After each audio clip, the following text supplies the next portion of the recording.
Why to monitor voltage at your office?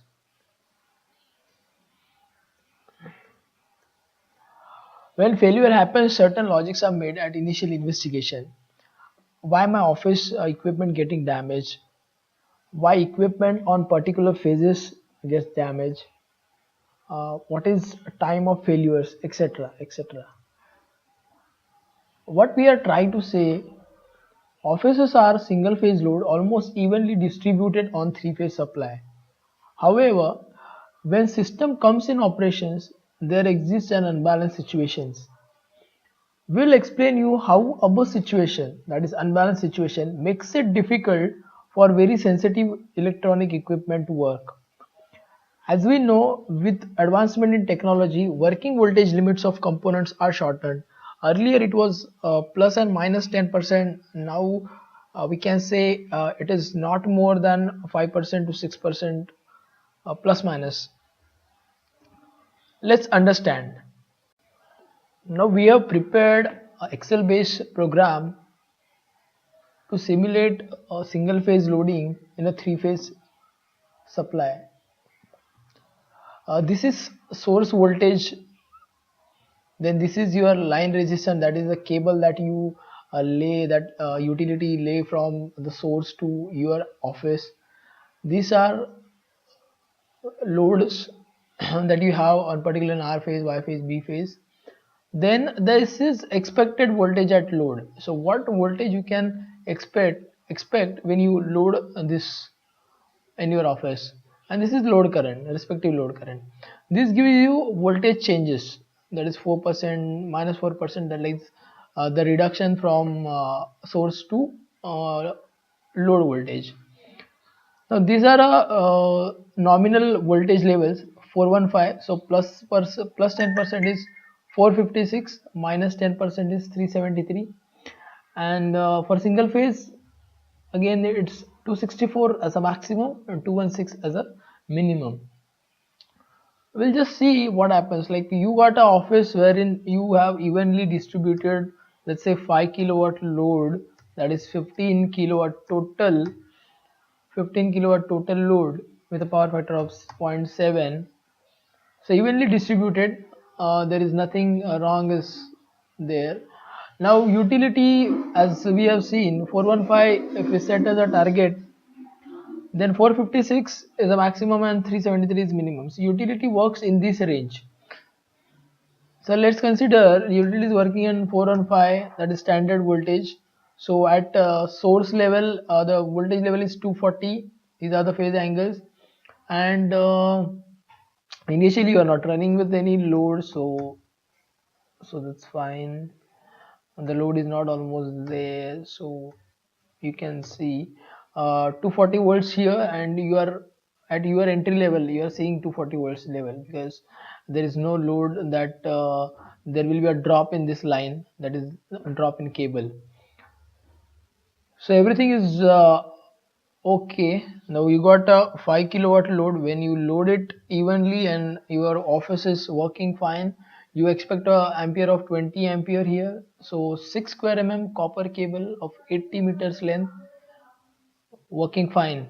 So everything goes normal. So 236, 236, you have a capacity of 264 maximum, 216 minimum, so you are still within range. Now what happens, I am going to discuss here on a particular case wherein this happens. Like you got 500 watt on Y phase, you got 150 something like that, or let's say you got 700 watt on this, and the ACs are running on particularly on R phase. Now this voltage gets disturbed. Okay, but still it is within the range, so there is nothing that will damage your sensitive equipments whose range are 216 and 264. But what happens when the AC gets loaded?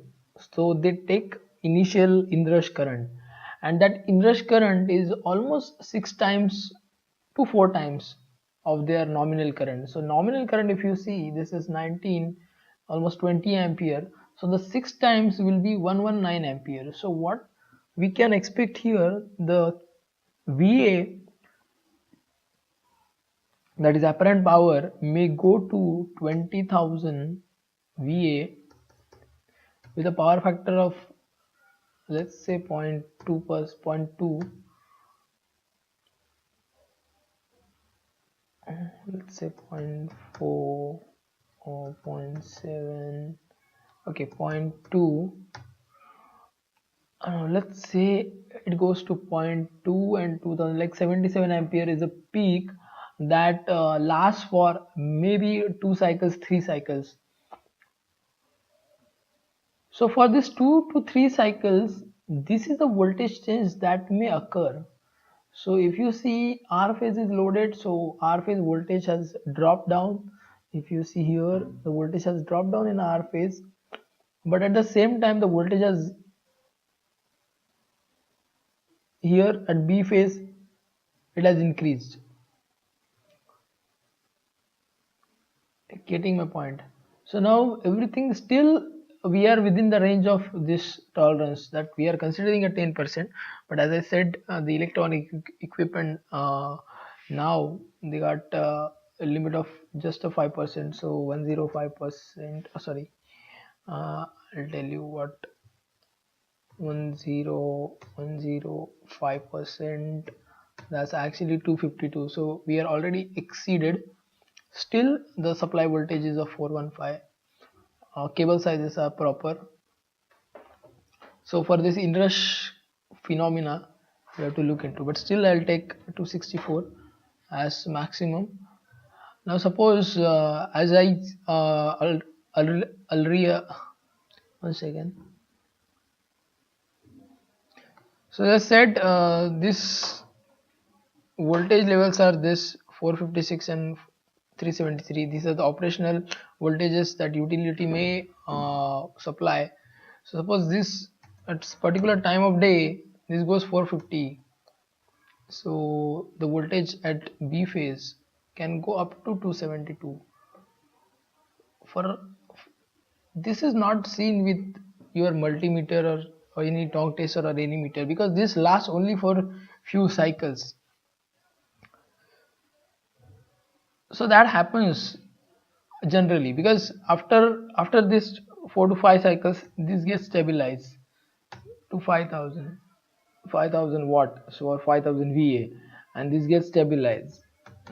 So again you come into this range. So still we can say, when we measure with torque tester and something like that, we say it is within permissible limits.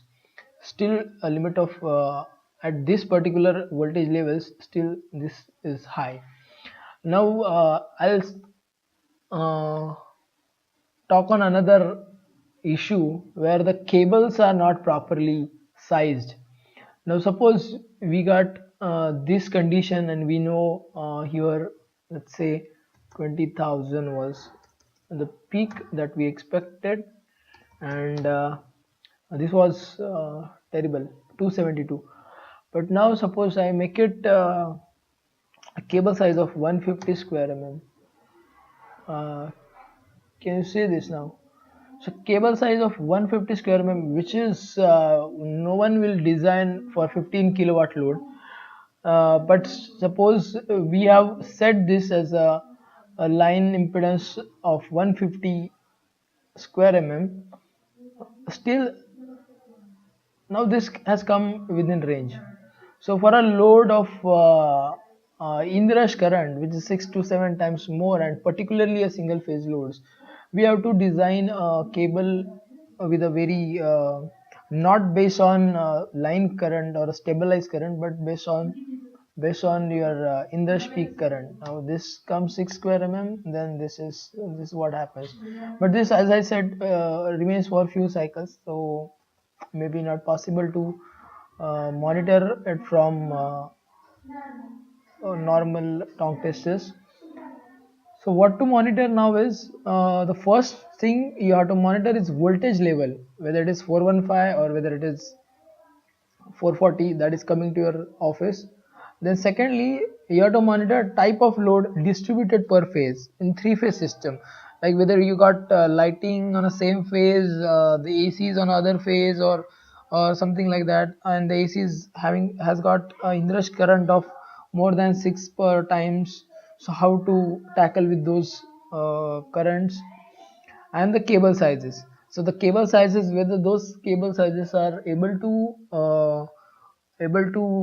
what to say able to give a line impedance which will not cause any high voltages across your load when your load takes a inrush current. So time being, that's all. If in case of any query, you can write me at prasad at the electrical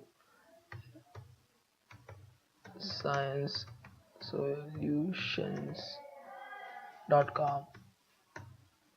Thanks.